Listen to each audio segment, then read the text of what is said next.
All right, guys, Brian from the Woods Online coming from the backyard in North Carolina today.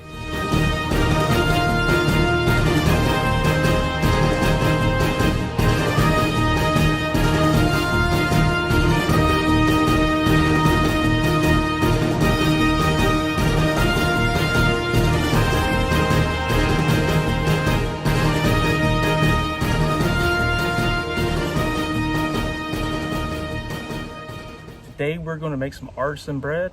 You might have seen Angie make it in the oven up in Michigan.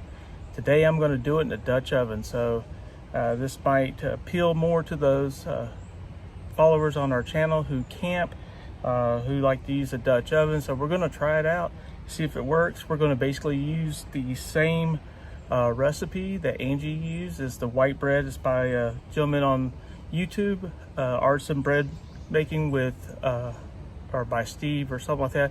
Anyway, I'll have a little card up here at the top linking to his YouTube channel, and we'll also have a link down in the bottom in the description that you can go to get his book, which we did buy. It's very much worth it. We recommend getting it.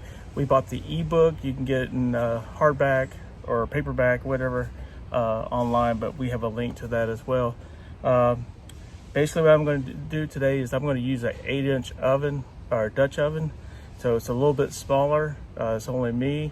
So I'm going to try this by cutting the recipe down in half, and we'll see if it works out. So let's give it a try. All right, just like Angie did, I'm not going to give you the exact ingredients or the exact amounts. I mean, I'll tell you what the ingredients are. You can kind of see what they are, but I'm using bread flour. And what you want to do is you want to warm your bowl. I did put this in the microwave for a little bit to warm it up. Got some warm water here. Anyway, there's my neighbor's dog chasing somebody. Got that. Got some salt. And got some yeast. And basically, I think actually the first thing I'm supposed to do, if you notice that we're using these little, the handle part of the spoons. I wish I don't have a plastic one here. All we got is these wooden ones. I'm gonna try it with a wooden one. Hopefully it don't stick too bad to it. Angie has a plastic one up there in Michigan that she uses, and it worked pretty well. But anyway, just want to kind of combine these dry ingredients here with the salt, the yeast, and the flour. You can also use all-purpose flour. I happen to have bought bread flour, believe it or not, with the beginning of everything that was going on, and people were going to the grocery stores and buying out of stuff. I wanted to make some bread, so I just wanted to go buy some flour, and all they had was bread flour, believe it or not. People had bought all the all-purpose flour, but I do have some all-purpose flour. I didn't need any, but anyway, that's what I ended up getting. But anyway, pour the warm water into there.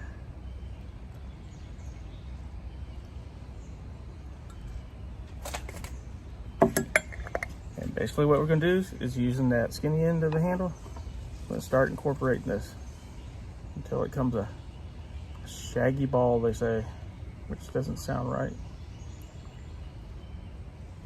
See, I just made this video not for kids.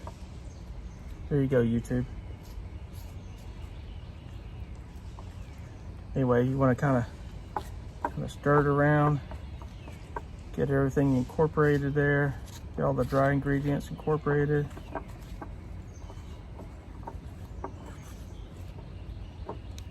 Take a spatula, kind of scrape off the sides here.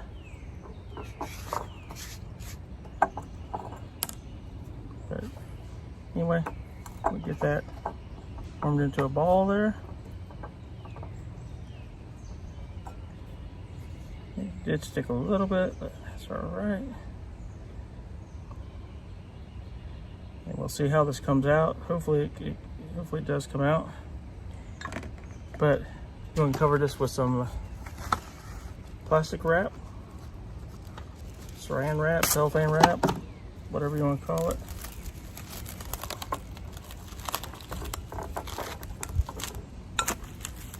Anyway, make it a little bit airtight there. I'm going to cover it with this towel.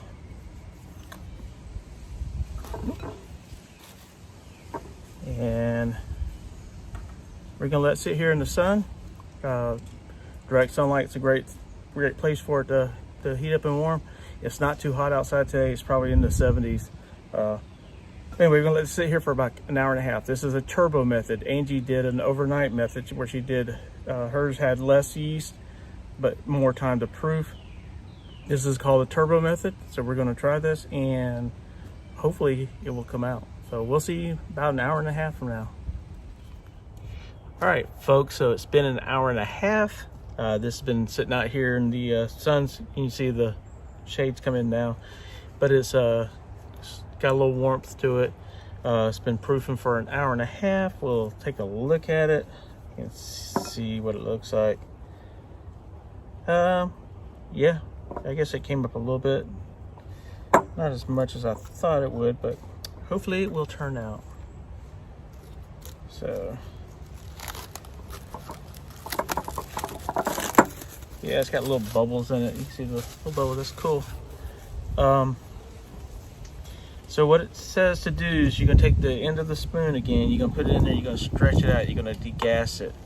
But anyway, basically just pulling it from the side just to degas it. Degas it. Anyway, get that off the spoon there. And what we're gonna do is we're gonna pull it off the sides there. So what we're gonna do, I'm gonna take this little 8-inch Dutch oven and going to plop it down here. It's been greased. If you're gonna put this in a regular cooking vessel, baking vessel, whatever, he says to spray it with some cooking spray.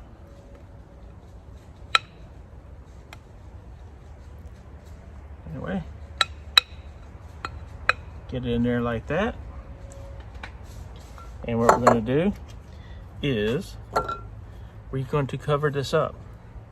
He says to put a lint-free cloth. I'm just going to go ahead and put the top on here. I'll go ahead and put my lint-free cloth in there, or on it, just to help. But anyway, we're going to let this go for half an hour, and then we're going to put it on some coals. And while this is waiting for a half an hour, I'm going to go ahead and get the coals started.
All right, guys, it's been about 30 minutes or so, and it has risen, which looks great. So what we're gonna do is we're gonna take our hot coals here, and hopefully I didn't let them burn down too far.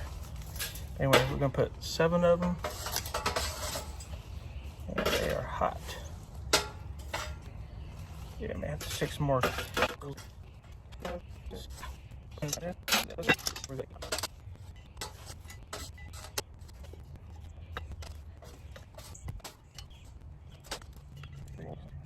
We're going to let this go for 40 minutes. Every 15 minutes, we're going to turn the bottom a quarter turn one way and then top a quarter turn the other way. That's to cover the even baking. But anyway, we'll see you back in a little bit. All right, folks, a lot of people get intimidated when thinking about doing some Dutch oven cooking over some coals. It's really not that difficult. I mean, I will say there is some math that goes into it to get the Dutch oven to a certain temperature. Like I said, there's some math to it, but thankfully somebody has made an app for it. So I have this both on my iPad and on my smartphone. It's a free app. This is for Apple, so you can download it in the App Store for free. I'm not sure if they have it for Android. I'm sure they do, but I'm not sure what it's called or where to look for it. But you can go out there and do a search for Dutch oven helper. But anyway, this really makes it really simple. So you over here on the left, I'm using an 8-inch Dutch oven. So you slide that up to 8 inch.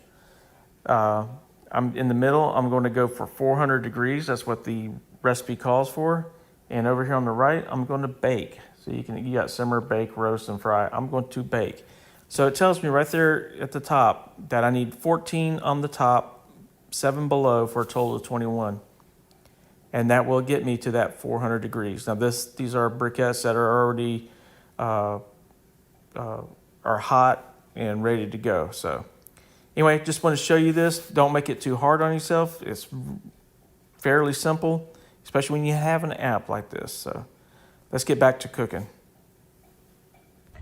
All right, guys, it's been about 15 minutes or so, and we're gonna do a turn. So what we're gonna do is we're gonna take the Dutch oven, we're gonna turn it a quarter turn that way.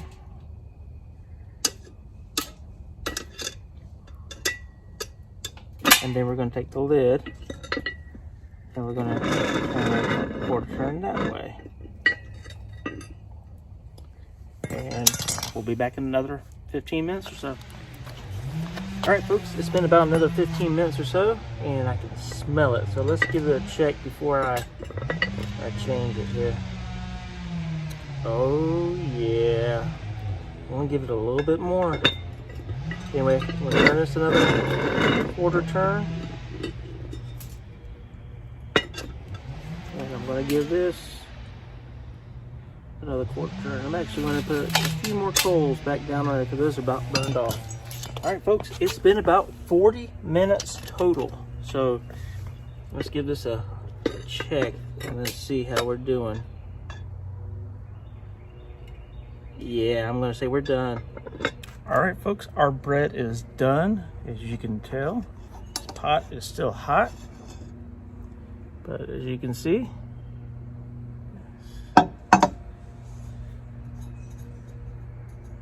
probably gonna burn myself. Let's see what we can do to get this bread out. Oh yeah. All right, so you see, crispy bottom. Did not come up too high. I probably should have used the whole recipe, but it came out good. Yeah, I'm pretty happy with that. Like I said, if we would have used the whole recipe, it probably would have came up taller. And of course, you never let it proof a little bit longer, probably come up bigger. But anyway,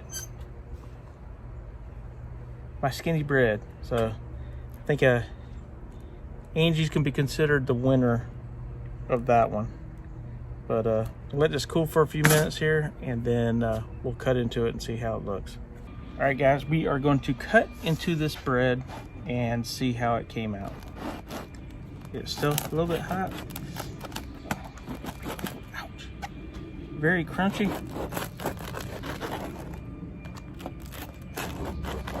This is not like your regular store bread or loaf bread. This is more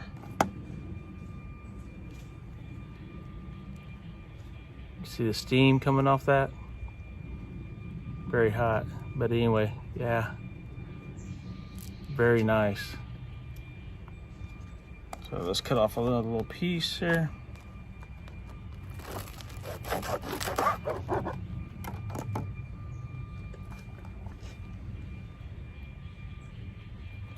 Let's see how it tastes. Oh, my camera up a little bit better. All right, let's see how it tastes.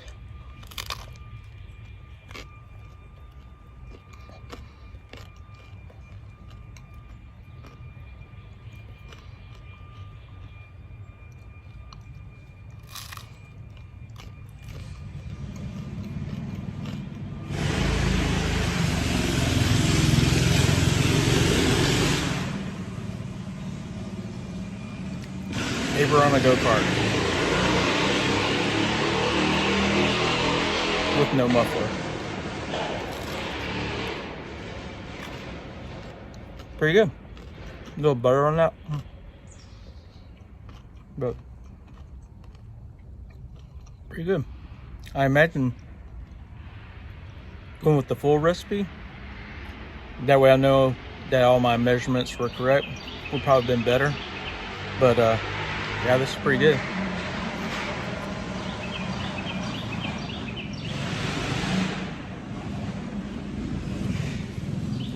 Hold on one second.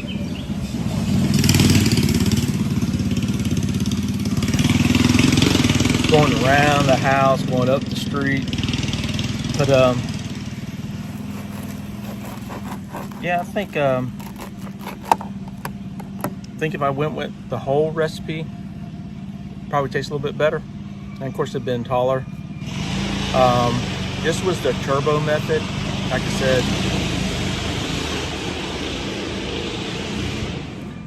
it didn't proof overnight like Angie's did. This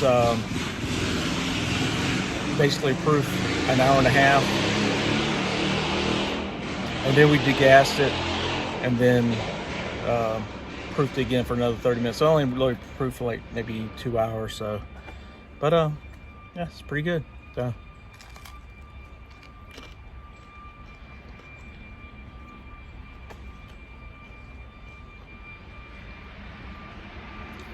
go to the link in the description, and make sure you follow Artisan Bread with Steve, and get his book. His book is very good. There's a bunch of other different recipes, different stuff that you can put in it. But anyway, we'll talk to you later. Don't forget to hit like, subscribe, all that good stuff. Share it on social media, and give it a try. Definitely don't.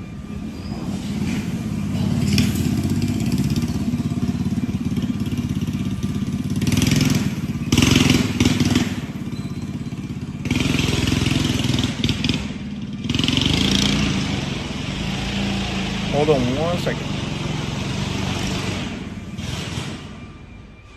All right, but don't be scared to try to make bread. It's it's simple ingredients. Just a few cups of flour, a little bit of yeast, and a little bit of salt and water. Water mostly free. Everything else is cheap. So I mean, definitely less than probably 50 cents or so. You can make a thing of bread. By the time you go to the store and you pay for buy a gas-free car and the time and everything, you could be making bread, make it your own, and try different recipes, throw different things in it. Angie made one up there in Michigan. When I was up there, it had oats and flaxseed in it, and it was, oh my God, it was so good. So might have to try that one. I'll have to get some oats and flaxseed. I might give that a try. I'm gonna try the full recipe next time, I think. But anyway, y'all take care. Y'all have a good one. Bye.